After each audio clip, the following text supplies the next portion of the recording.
Hello, everyone. Welcome. This is Ken Lewicki of channelinginc.com, and I want to welcome you to the Ask Ken show today.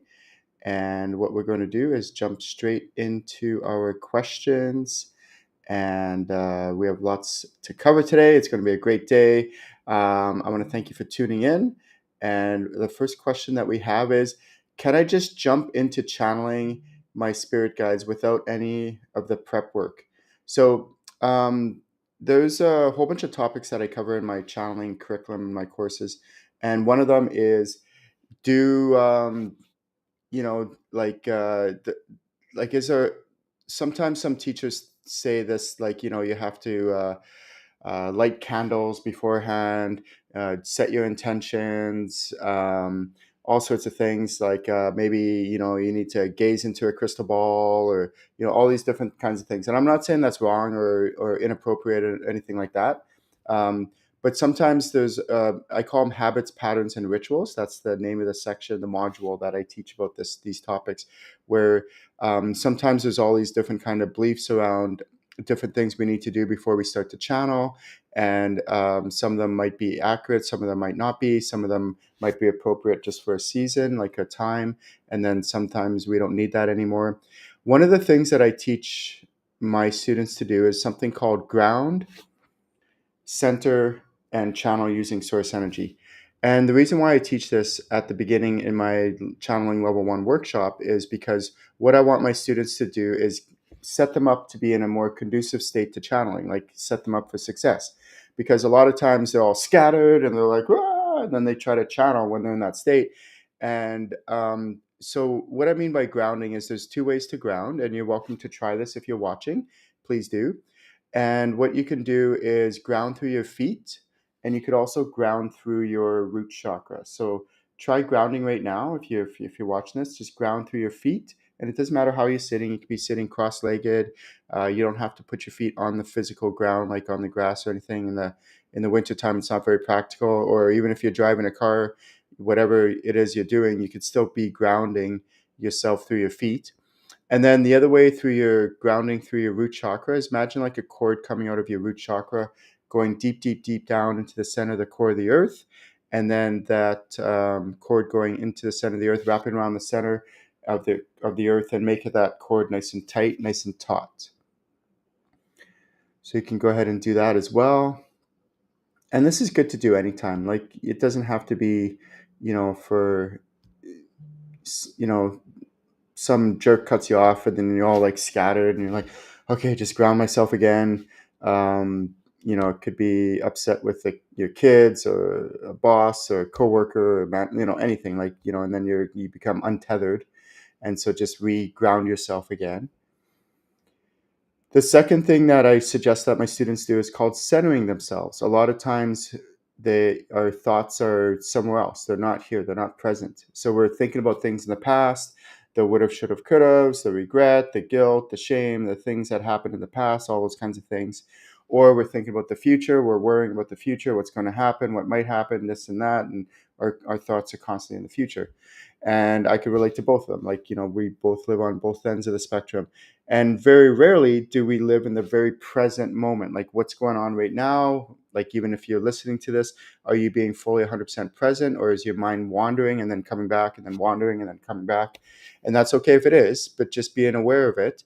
And so then what you can do is you can gather all your thoughts. And again, you could do this if you're watching. Gather all your thoughts from the past, all your energies from the past that are scattered in the past. Gather them, bring them to the present moment. Gather all your energy from the future. Gather. Bring it from the future to the present, and center yourself. Okay, so center yourself. So the reason I have this is so that when my students are channeling, their mind is like in this nice, calm, centered state, and that's really important when you're channeling. The next one that I've noticed is that's very helpful is we have what's called our chi ki prana, which is right here, dantian.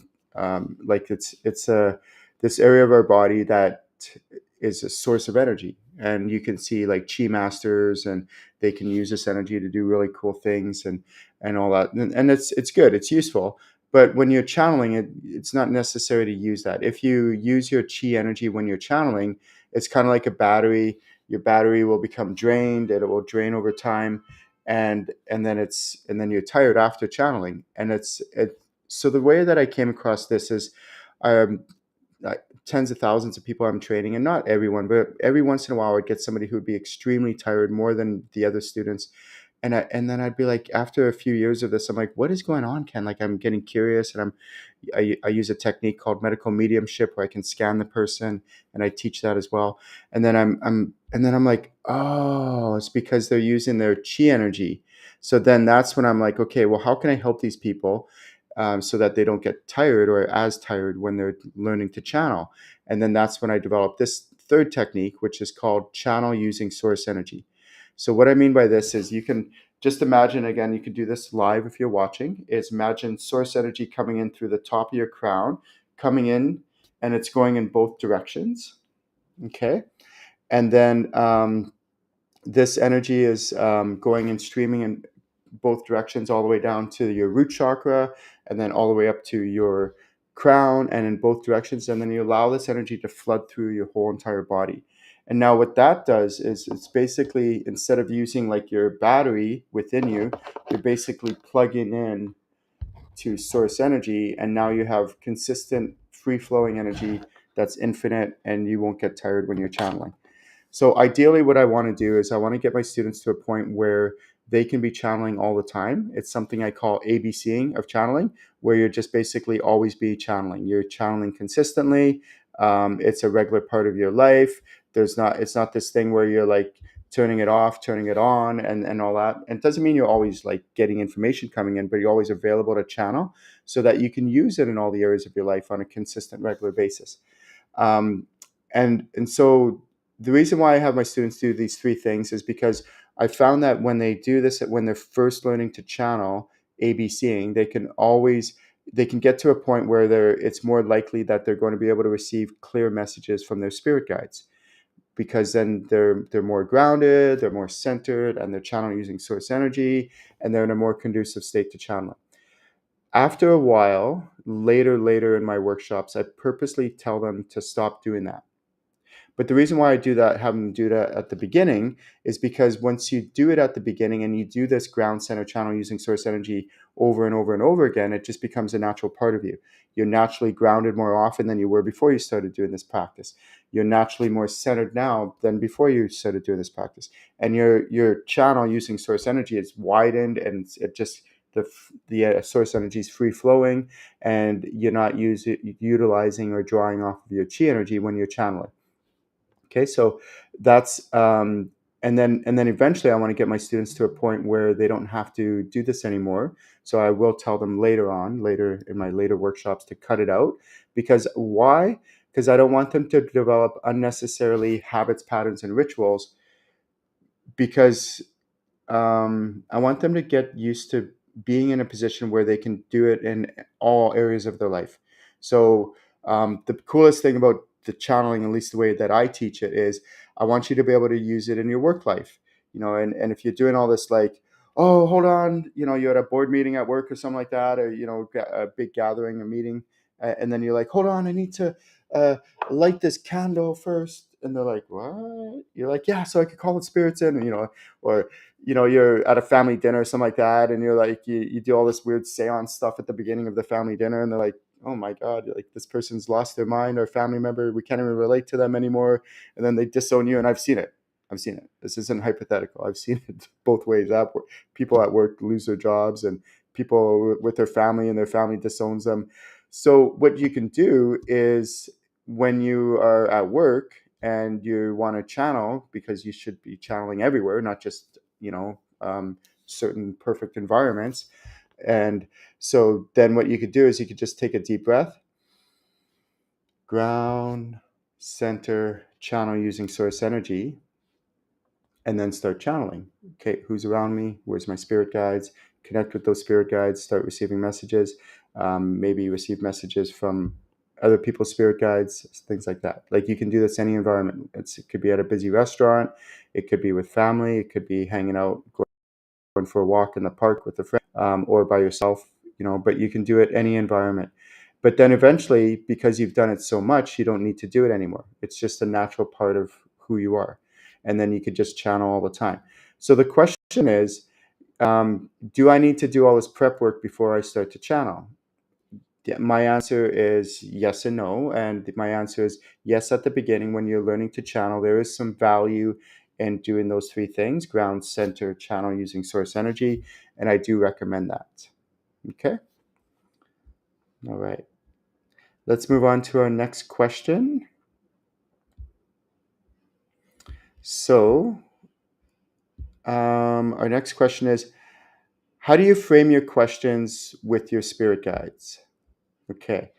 A lot of times I get people who are watching who are asking, like, they're like, oh, Ken, when I take your workshops, it's so great, it's so amazing, and I learned so much. But then when I'm on my own, I don't know what to ask my spirit guides. And there's a couple points to this. So first of all, you don't have to ask your spirit guides any questions. What? Imagine that. No, you can just sit there and receive messages from them.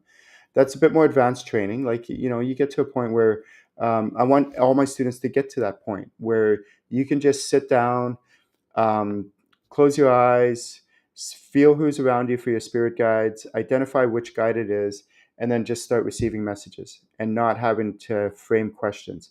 At the beginning, though, you can ask questions about any topic. Your spirit guides. So sometimes people, they take my workshops because they want to learn about spirituality. They want to grow spiritually. I'm like, okay, great. What they don't realize is, until as they start to take the workshop, is that channeling and learning to channel helps in all areas of your life, not just with spirituality. It helps with finances and relationships and career and hobbies and health. And I could just go on and on and on. Every possible kind of area of your life. It's so versatile. And that's why I'm so passionate about it. That's why my voice is getting excited right now, because of how profound it can help people in all the areas of their life. And so what I want my students to do is use it in all the areas of their life. And a couple strategies. So if you're watching this and you want to take notes, that's great. I do recommend it, because sometimes you might forget, and then you look back at the notes, go, oh yeah, I remember Ken mentioning that at the beginning of the Ask Ken show. So a couple things you can do with this is, whatever questions come up with you, let's say, so for example, you have a relationship situation going on and you're trying to figure out what to do with this relationship. So a couple strategies that I suggest is, one is, instead of going right into the weeds right away into like what's going on, you have to remember, like we're this tiny little speck of dust called planet Earth that's floating in this massive universe. We're just floating around in a speck of dust. So what we can do right off the bat is, we can ask our spirit guides a global or a universal, like a bigger picture kind of question. And the way to do this is, you have to remember that our spirit guides reside in the astral realm, so a much higher realm than us, and they have this overview picture and view vantage point that we don't have, like kind of like a drone or an eagle-eyes view, as they call it. And so what we can do is, you can ask your spirit guides, okay, with this relationship that's going on right now, what's the bigger picture? Give me like the bigger picture. What's happening on a universal level, a spiritual level, a soul level? Is this person like a member of my soul family? Are they not? Is there any kind of karmic stuff going on? Is there Akashic record stuff going on? Just kind of like maybe past life stuff that's coming up. Maybe it has nothing to do with them at all. Maybe it's to do with me and my own triggers from childhood, or who knows where, my ancestry. Like, it could be lots of that stuff. Or maybe the situation that's going on in that relationship has nothing to do with you at all. Maybe it's just all about them, and they're just wigging out, tripping out for whatever reason, has nothing to do with you. And but you're taking it on like it is you, and maybe it is. And if it is, own that, please do. I'll be getting to that in the next question. But maybe it doesn't. And so find out what's going on with your spirit guides from this higher perspective. So if you're watching this, this is probably one of the most valuable tips that I can give on how to become like an ascended master. You ready for this? This is what the ascended masters did. So we are 3D people. We're incarnated on this planet in 3D. And yes, we're meant to be here. We chose to be here. It's where we can grow and evolve the most, is when we're in an incarnated state. It's hard to say, in an incarnated state. Because when we're in an incarnated state, we experience all the different ranges of emotions and feelings, and all sorts of different like things that we can't experience when we're in spirit form. So what happens is our soul is able to evolve on much greater width and depth than it is possible when we're in spirit form. So what happens is, when an ascended master incarnates, they come in as a soul. They're born through their mother. They start to grow up like any other child, and they have abilities and all that, and then they become maybe adults, and they perform these miracles and all this other stuff. But the way that they're able to perform these miracles is because we're in 3D state right now, and they're operating in the fourth dimension. And so because they're operating in the fourth dimension, they're able to do things in the fourth dimensional realm here on Earth. So they're not 100% in the fourth dimension, because if they were, they'd disappear and we wouldn't be able to see them, because they'd be vibrating so fast they would literally like disappear. And what they do though is they operate most of the time in that fourth dimension. When we're incarnated, you and I, people are watching this video, what you can practice doing is ask yourself and you ask your spirit guides, okay, where do our spirit guides operate? They operate from the fourth dimension. What's your point of view on this? How do you suggest I handle this from this fourth dimensional point of view? And then what you start to do is you start to train yourself to behave like the great ascended masters that have been before us. And that's how they operated. Cool, right? Operate from the fourth dimension, the way that our spirit guides operate. So, and then over time, there's a whole bunch of more advanced stuff that you can start to do, like attunements, spiritual upgrades, like all sorts of cool things. And I teach a lot of that as well. So, because that's my whole goal. My whole goal is to help people ascend. My whole goal is to help people grow and evolve way beyond this 3D plane and start to see things. If you think of it like a bigger, as a species, the way that our parents and grandparents have been doing things ain't working anymore. Like, we can't keep doing this, old school way. We're not going to survive as a species. And I truly strongly feel that one of the key factors, it's not the only one, but one of the many things that's going to be really important for the evolution of our species, is to help us become more spiritual. But not just spiritual in an unhealthy way, in a very healthy way, in a way where we can start ascending and start to be like the ascended masters. And this is just the norm. And then the majority of the population is operating from seeing things from a more of a 4D perspective, a 4D vantage point, and operating from this. And then that's when the wars will stop, and the bickering will stop, and the infighting will stop, not just world wars, but also families, and arguments in the family, and the friends, and at work, and all these, amongst, different faculties and different things like that. Because we're not, think of it like this. How do your spirit guides operate? They operate like the ascended masters. So every time I'm going through a turmoil or something comes up, because life happens, right? It happens. I ask myself, I'm like, how would my spirit guides handle this from this fourth dimensional perspective? How do you see it? What do you think about this? What's your perspective?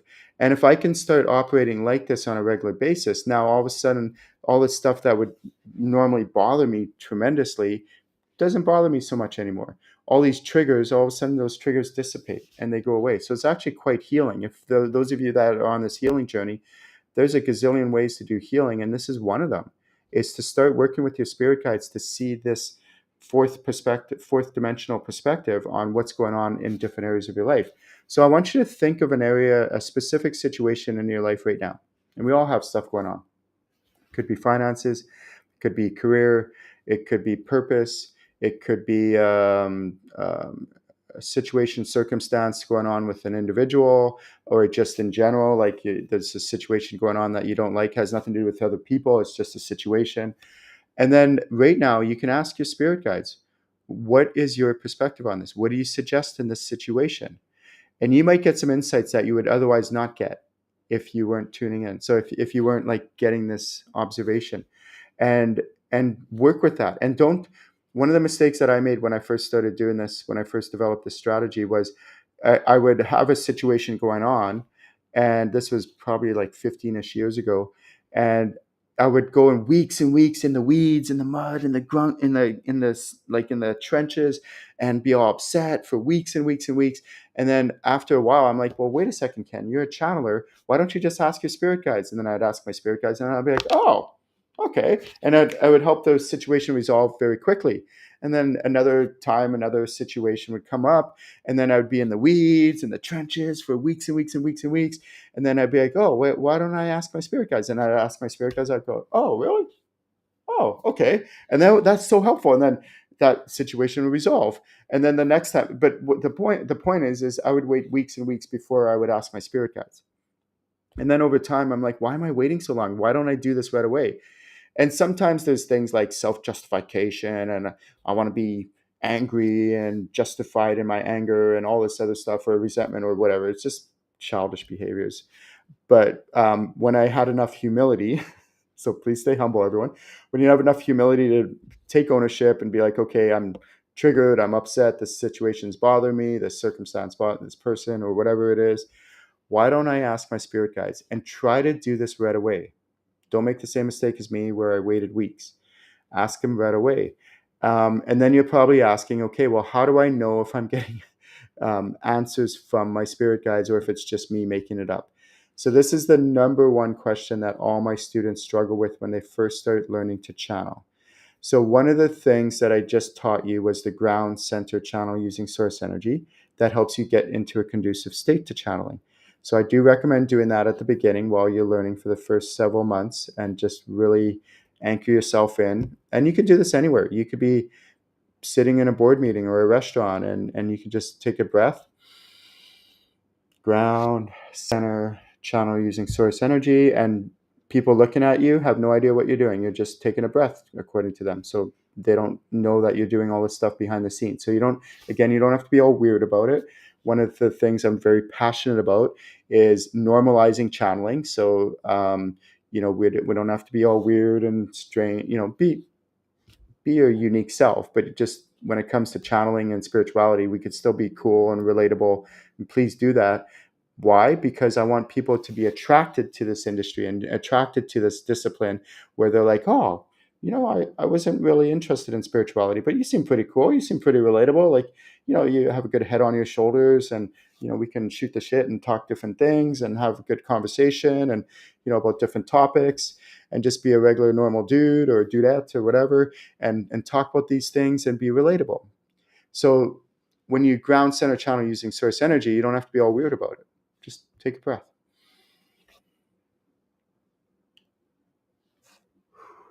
Right? No big deal. And all they know is you're taking a deep breath. That's all. Okay. Then once you do that, then what I suggest you do, and again, if you're watching this, you're welcome to take notes. I teach all this stuff. I don't have that scarcity mindset where I feel like I need to keep stuff to myself. No, like, I want to teach you everything I know so you can stand on my shoulders and do even greater things with what I teach you. So the next thing that I suggest my students do is ask all your spirit guides to temporarily step far back. So just temporarily, never permanently. Just ask them to step far back for a bit. And then what that does is it allows you to do the next step, which is sit in spiritual silence.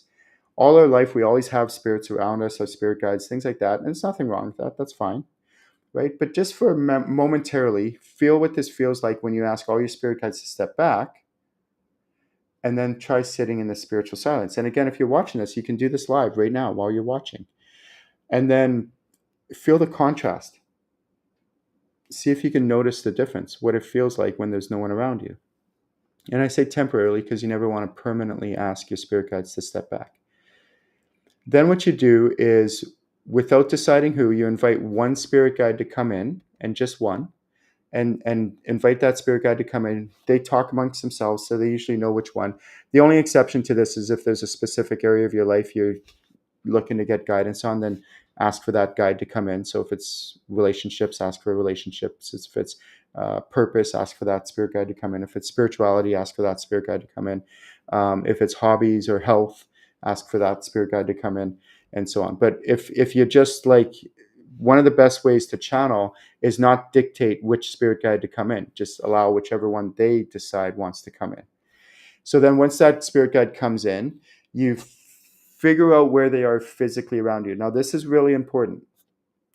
The reason this is important, because way back in the past when I was teaching my students how to channel, their minds would be wandering wherever, all around the room and just anywhere aimlessly in the vicinity, like just whatever. But what I noticed is when I started to teach my students how to focus on where the spirit guide is physically around them, then their accuracy increased dramatically.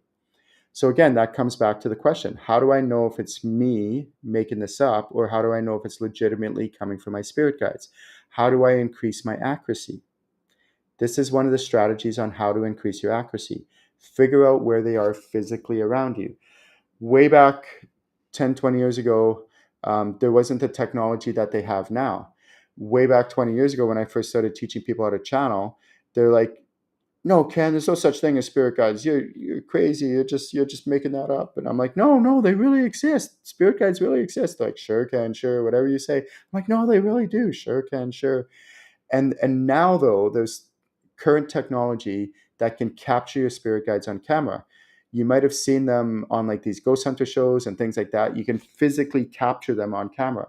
I was doing a session with a client yesterday, and she's like, well, yeah, and she's gone through my training and all that, and she's in my mentorship program. She's like, yeah, but I was telling her, start channeling your spirit guides in more environments rather than just at home. And she's like, but I still feel skeptical, like these spirit guides aren't really real. And I said, let's try something. And this was at the very end of our session, so she was been channeling the whole entire hour. And then I said, okay, where's one of your spirit guides now? She goes, oh, right here. I go, good. Now put your hand in it, in that spirit guide. She puts it in. I'm like, what do you feel? She's like, warmth. I'm like, okay. Now put your hand in another spirit guide. She's like, what do you feel? And I go, warmth. And I'm like, yeah, okay, yeah, they're pretty similar. And then I already knew, because I'm channeling with her. I'm like, okay, where's another one of your spirit guides? And she's like, right here. And I'm like, okay, put your hand into this spirit guide. And she's like, whoa, this one feels cool. I'm like, I know, right? It's totally different than the other two, right? She's like, yeah. And then how about the other one behind you? She's like, yeah, this one's more like fluid, kind of flowing, like water almost. I'm like, yeah, exactly. Or silk, cotton, right? I'm like, exactly, totally different, right? She's like, what? I'm like, yeah, see, it is real. And if we had the highly sensitive camera system set up in your room, we'd be able to actually capture your your hand going into these different spirit guides, each one. And she's like, okay, I'm like, it's real. You've been doing this a long time with me, like with all the training, there is real. She's like, okay. So, now she's going to go practice in her everyday life, because she has the belief in it. So I'm like, even when you're standing in a lineup at the coffee shop, see if you can feel your spirit guides around you. Where are they? I mean, you're not doing anything anyways, just maybe don't look at your phone for 30 seconds and see if you can feel your spirit guides around you. See if you can feel other people's spirit guides around you, right? Just be aware. And if that's all you do for the next little while, start with that. Start with that for the next month, is just trying to be aware of, do I notice the presence of my spirit guides? And what about when I'm driving? Do I notice if there's a spirit guide with me? Remember, they're in spirit form, so they don't have to physically be in the car. Most likely they might be, but they could be beside you outside of the car, or, whatever. I've had that before, and I still channel them. They could be in walls. They're in spirit form. They don't have to be, they're not constrained by this physical 3D realm. They're in the fourth dimension.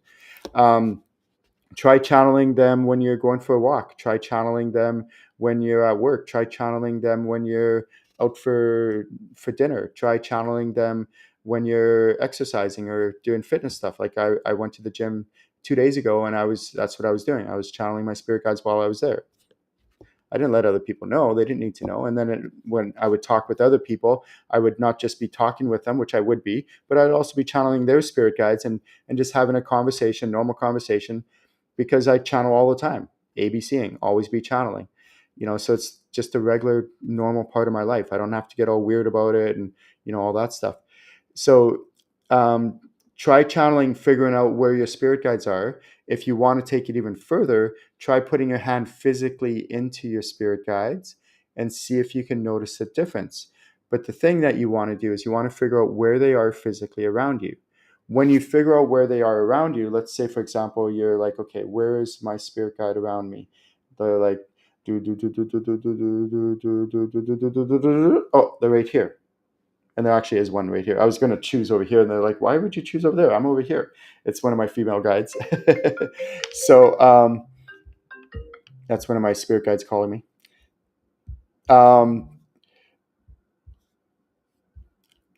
Then I ask myself, just give me a moment here. Then once I figure out where they are physically around me, that's when I ask myself, I say, okay, now that I know where they are around me, now what I want to do is lock in on where they are, lock into this position. So the analogy that I use is, imagine like a candle in the room. So they're not a candle, they're a person. They're people like you and I, but I'm just using this analogy. If it was a dark room and there's a candle in that dark room, where would the candle be? The candle would be right here, not over here, not anywhere else. It's right here. So I want to stay focused on where the candle is. Now, what I don't want you to do is I don't want you to turn your physical body. I don't want you to turn your head. I don't want you to do any of that. If they're here, your mind is focused here. If they're behind you, you're not doing some weird poltergeist thing where you're spinning your head behind your back. No, they're just behind here. They're behind here. That's okay. The reason I say this is because what do I want you to do? Is I want you to normalize channeling. If you're like, imagine like you're at a family dinner, and then all of a sudden you're like, oh, what? Oh, okay. Oh, what? Oh, what? And you're moving your body and you're talking like, right? Your family members would be like, whoa, what's going on with this person?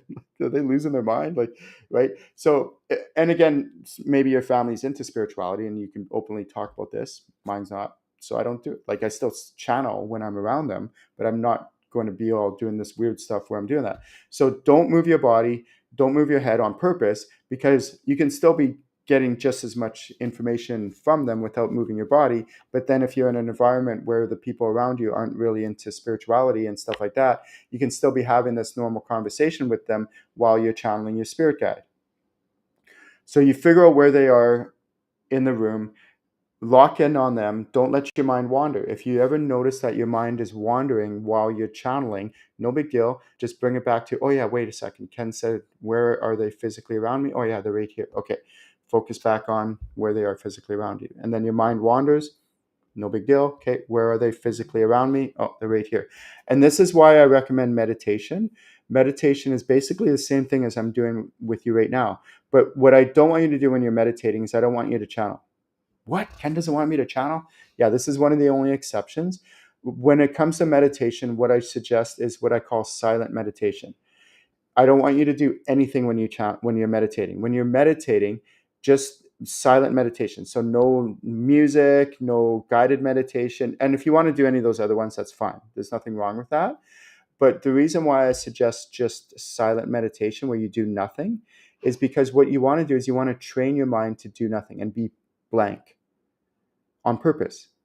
And maybe once in a while you end up in the gap. The gap is where it's like everything and nothing and everywhere and nowhere all at the same time. It's this crazy state. It's really cool. It's amazing.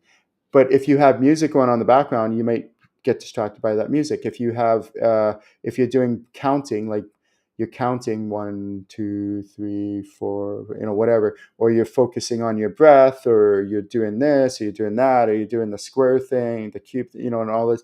There's a gazillion different kind of techniques. Don't do any of those for this type of meditation. If you want to do them outside of that, on top of this, what I call silent meditation, that's great. That's fine. I'm not against any of the other types of meditation. I do them: chanting meditation, walking meditation, drumming meditation, all sorts of different kinds of meditation. I like them all. But if I had to strip away all the other ones and just choose one, it would be what I call silent meditation. The reason why is this: because when you get to a point where you keep practicing silent meditation, then it's kind of like training a dog. You want to train your mind so that it just stays focused, present, and nothing and blank. Focused and nothing and blank, just blankness. And that's what you want to do. Because if you notice your mind wandering when you're trying to meditate, silent meditation, No big deal. Just bring it back to the present. And then you notice it maybe a few minutes later, you notice it wandering on another topic, and it's called getting lost in your thoughts. No big deal. Just bring it back to the present and keep doing this on purpose. Like just keep bringing it back to the present on purpose. And then eventually you'll get to a point where your mind will be calmer and more relaxed and more present. So you use this same strategy when you're channeling your spirit guides.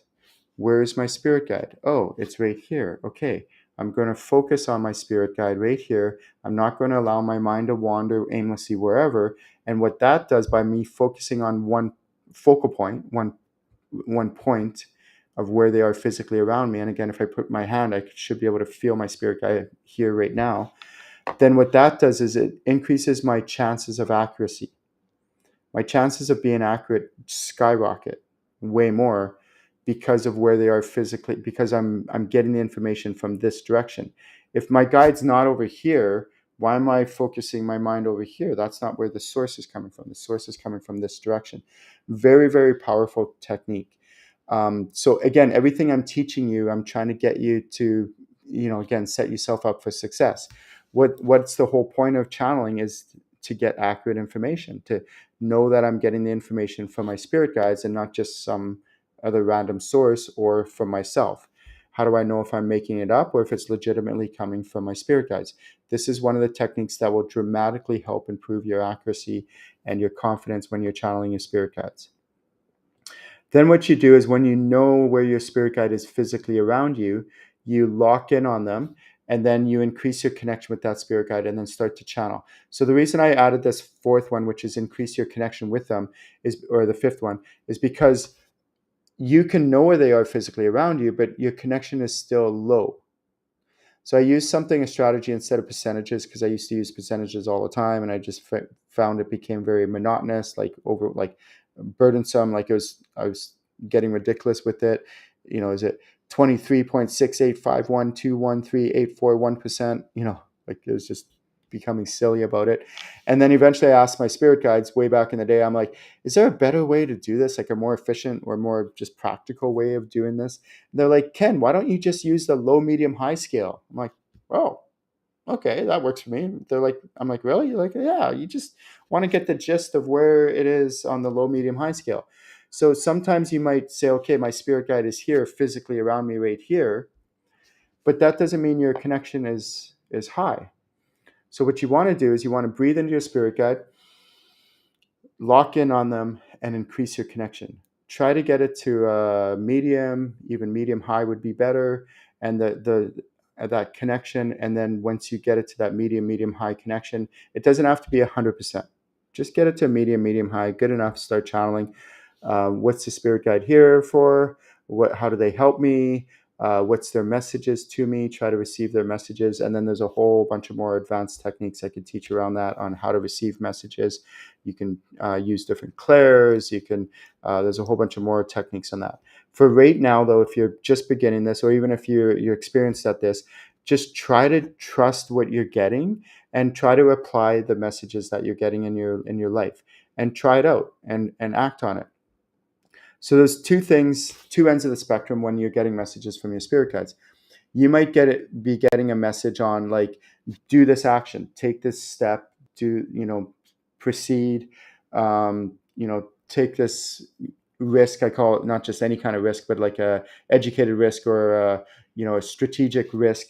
So for example, it's like, well, starting a business, there's no guarantee that you'll be able that it'll work out, but so it is a risk, but just try it, go for it, do it. And the worst thing that happens is it fails and it doesn't work out. That's okay. Then try another one or try it again at a later date, but at least try. But the thing is to take that risk. Or maybe there's somebody that you like and you want to ask them out. Well, I mean, you might get rejected, which that's a whole topic in itself. But if you don't try and you don't ask them out, then you're guaranteed to fail because you don't even try. So if your guides are like, yeah, ask that person out, then go for it. Take action.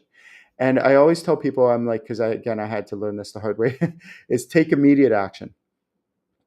Don't wait. Don't be like, okay, I'll do that next week or the week after, because that opportunity might pass you by. So whenever you're getting direction from your spirit guides, try to take immediate action, not 2 weeks, not two. It's kind of like when you're a child and your parent tells you to do something, clean your room, and then 2 months go by and you still haven't done it. Obviously, that's not acceptable. They're going to be like, no, clean, or whatever chore it is, do the dishes. You can't just be like, oh, yeah, I'll do it next week. Well, by then the dishes have piled up even more. They're like, no, do the dishes. And if you do it within a reasonable time, that's great. That's fine. Like within the next hour, okay, that's fine. You do the dishes, and then the sink's clear, and then you can put more dishes in there, and have room for more stuff. So the same thing with guidance from your spirit guides. When they tell you to do something, maybe there's an opportunity, like a job opportunity or a career opportunity that comes along your path, and your spirit guides are like, yeah, do that, like act on it, take action on that. And if you don't, what might happen is you might actually miss that opportunity, and then you're like, dang it, I can't believe it, I missed that opportunity. And has that ever happened to you? I know it's happened to me lots of times. So we don't want that to happen. Your spirit guides you have to remember that they operate from the fourth dimension. So they're seeing the way that things are lining up. They're seeing the way that things are moving through, and the like. So they're like, okay, now seize that opportunity, act on that opportunity. And if you miss that opportunity, it just passes by you, and you're like, dang it, I missed that opportunity. So we want to try to act on that right away as soon as we get it. Also, too, they might be like, okay, just wait 1 week, wait a few days, and then take that action. But that's more rare than you think. Most of the time, they want you to take action immediately. Or that's one end of the spectrum. The other end of the spectrum is don't do it. Have you ever had the message where you're like, okay, I shouldn't do this. Okay, don't do this. Don't do this. Don't do this. Don't do this. But you do it anyways, and then it works out horribly. And you're like, dang it, I knew I shouldn't have done that. That was a bad decision, bad thing to do. So this is where, when your spirit guide, again, you're focused on your spirit guide, and they're telling you not to do something, refrain from doing it. Refrain from doing it because you don't want the bad things to happen. It's not that your spirit guides, let's just make a disclaimer here. Your spirit guides will never, ever, ever make anything bad happen to you. They will never cause a situation that's not good for you. I've had so many people have this misunderstanding. Your spirit guides will always be good for you. They'll always be of the light. They'll always set up situations that are good and healthy for you. I had one student who she broke her leg, and she's like, oh, that must have been my spirit guides getting me to slow down because I was always rushing in my life, and now I'm forced to slow down. I'm like, no, no, no, no, no.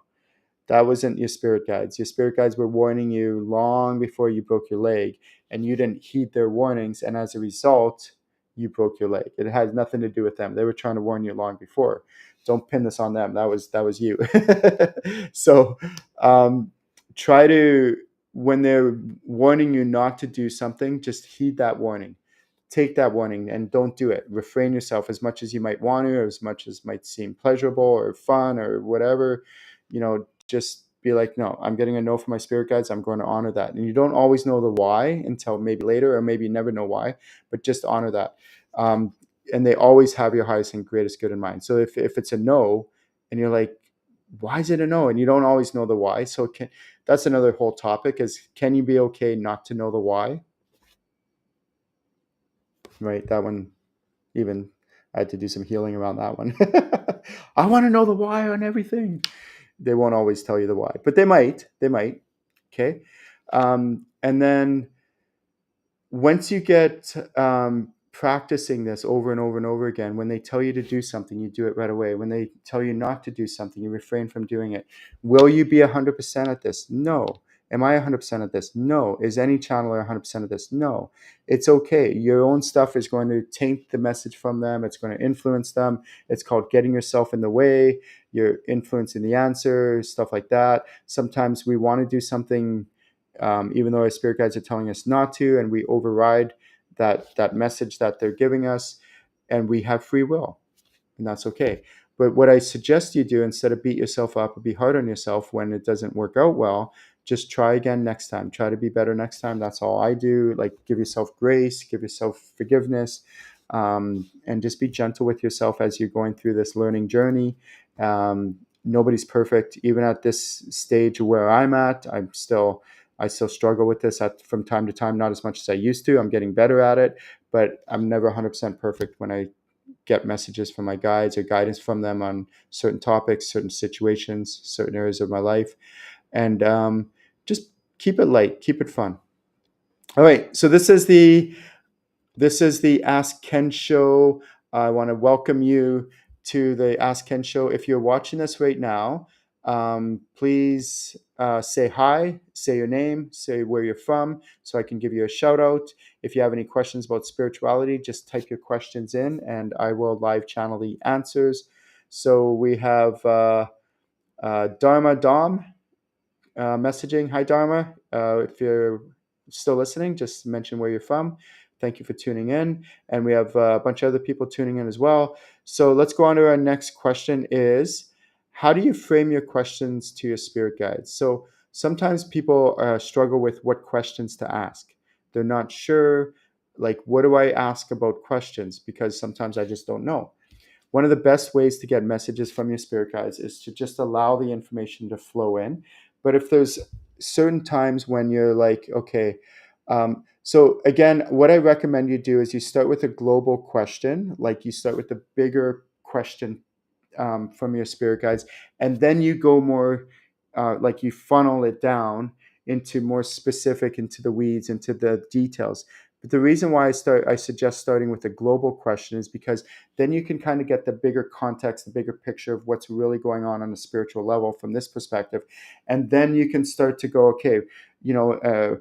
What about this person and why they behave in this way, and does it have to do with me, and is there some sort of karmic stuff going on, and then is it past life, and then if it's about me, what is it about me that I can heal so I don't feel these ill emotions towards this other person or towards myself.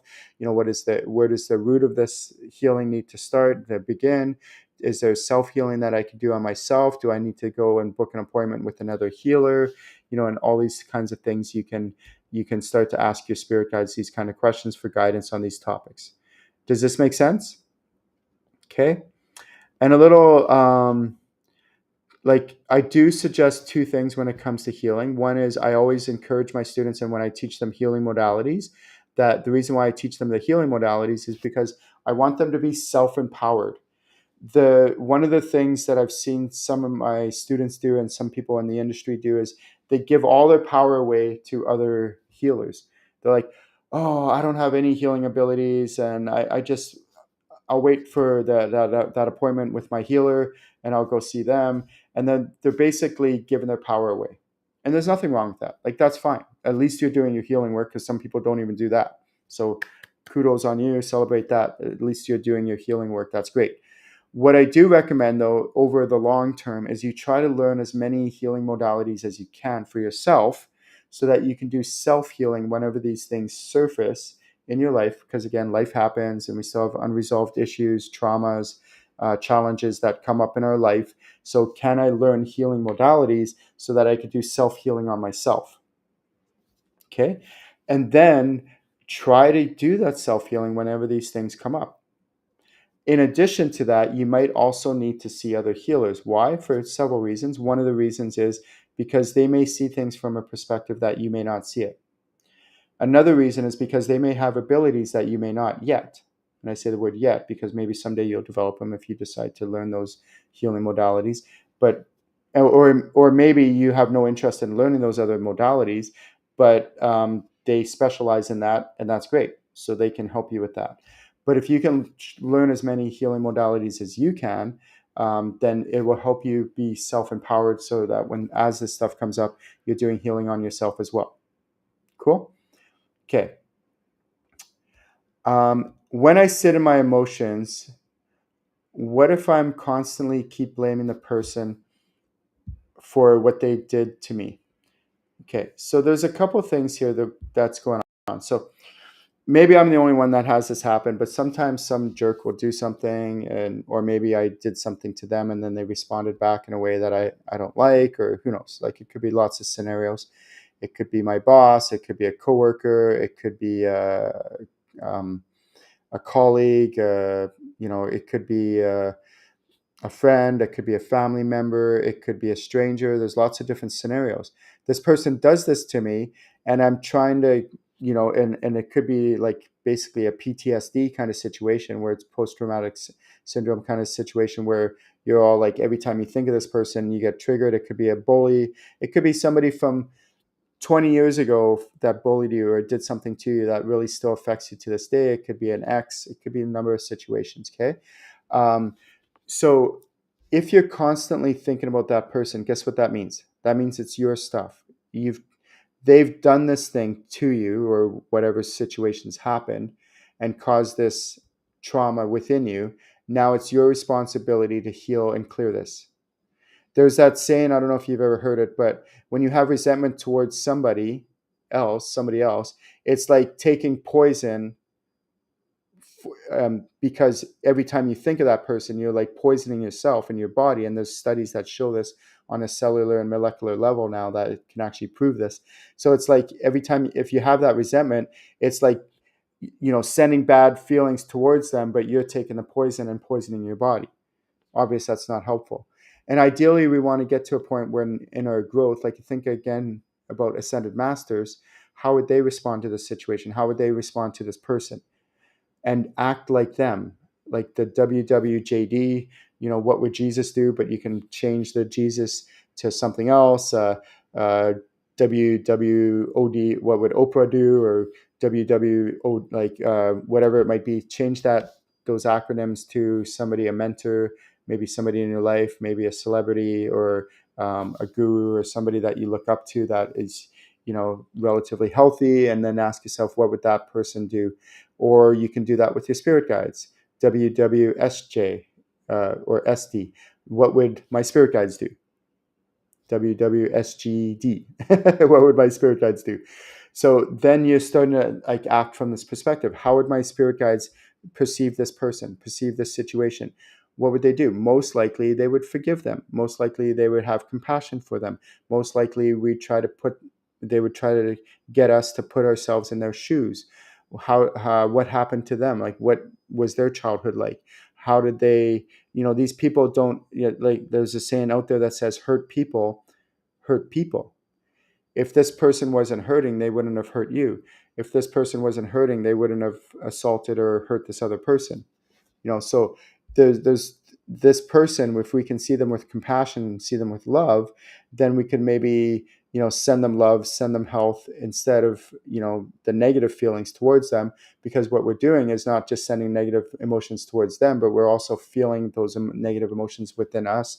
And that's where a lot of these sicknesses come from, is because we haven't resolved these unresolved issues. And there's a gazillion different healing modalities that you can go through to heal these traumas, these triggers, these unresolved issues that you have and resentments towards others.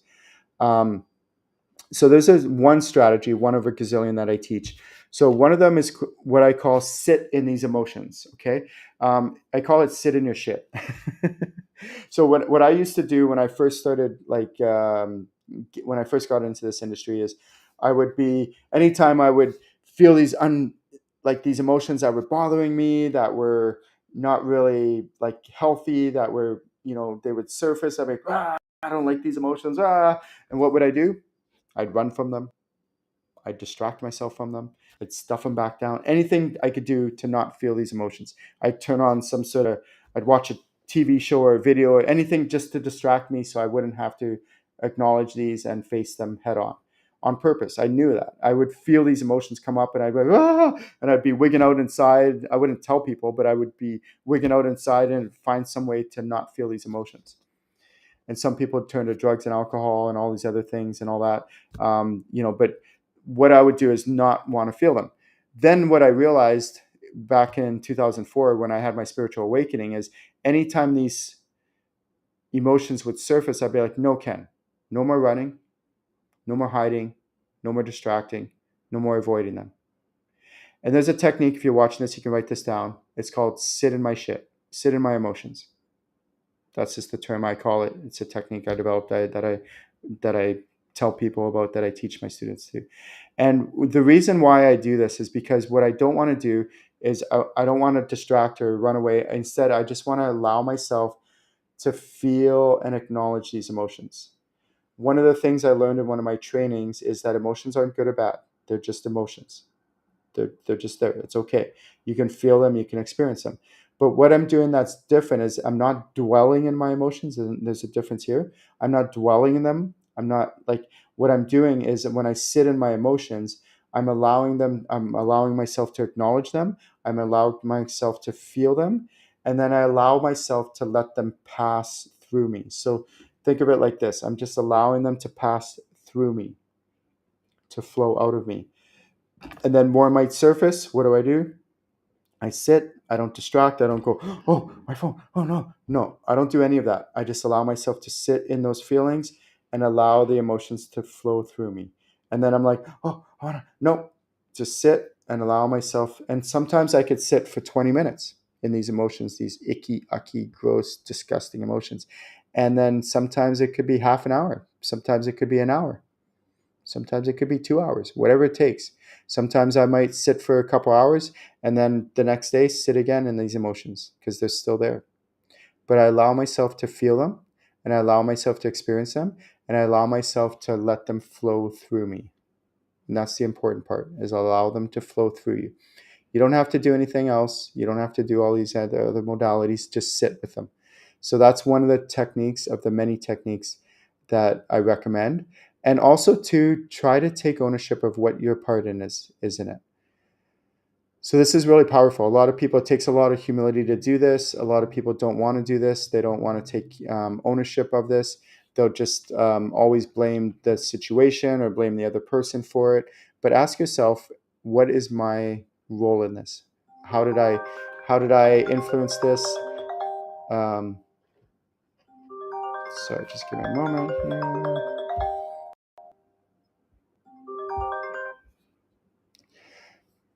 Okay, so again, that's my spirit guides calling. Hello. Good topic. I love this topic. Take ownership of your own stuff, because once you take ownership, then um, you can start to process it a lot easier because you're not focusing 100% on the other person. Okay, so whether it's a relationship thing or any other, again, could be just a stranger does something and really bothers you still, or it could be a bully, it could be lots of things, a narcissist, you name it. Okay. Um, there's another saying that also says that it's an African proverb that says, if there's no enemy within, the enemy outside could do us no harm. You might want to write that one down if you're watching, and you can write that one down. If there's no enemy within, the enemy outside can do us no harm.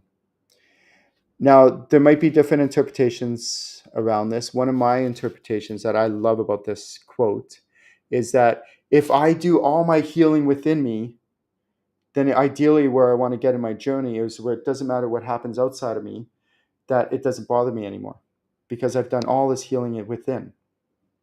And I've noticed this, especially in the last like 2 to 3 years of my journey, is that the things that used to bother me, like an 8, 7, or 8 out of 10, now just don't even bother me at all. Or maybe it's a 2 or 3 out of 10. So it's like a little bit there, but pretty much negligible, like so little that it's like just like meh, whatever. And I'm like, wow, that used to bother me like so much, and it's because I've done my healing. And that's where we want to get in our journey. And that's why taking ownership is really important. So if somebody triggers you, ask yourself, instead of focusing on that person, instead focus on yourself. Okay, what is it inside of me that's bothered by this? What is this trigger that I need to heal so that the next time someone comes around, they don't push this button anymore because there's no button to push. They're trying to push a button, but there is no button because I've healed that button. I've healed that trigger. Because people constantly want to be changing the outside world to satisfy them. That's the wrong way to go about things, because we can maybe once in a while change the outside world to satisfy us, but really the trigger is within us. So we want to focus on our own inner healing anytime we get triggered. Use it as an opportunity to heal and clear it once and for all, whatever that might be. And again, that's why I suggest two things. One is learn as many self-healing modalities as you can. And then two, on a regular basis, go see a healer. I see healers on a regular basis. I recommend my students see healers on a regular basis. And please, please, please make sure that the healer that you're going to see is also going to see healers themselves, and that is that they're doing their own healing work. Because if they're not, my observation has been that they can become more and more unhealthy as the years go on. And then some of that might transfer into you as they're doing healing on you. So that's just recommendations that the healers that you go to, make sure that they're doing their own healing work. Okay. Great question. So if you have any questions at all, I will be doing the Ask Ken show next month. And feel free to write your questions in when you see the post. And then tune in to the next Ask Ken show for your questions to be live channeled on the air. How cool is that? Thank you, everyone, for tuning in. And I look forward to seeing you soon. My name is Ken Lewicki, channelinginc.com. Have a great day. Talk to you all soon.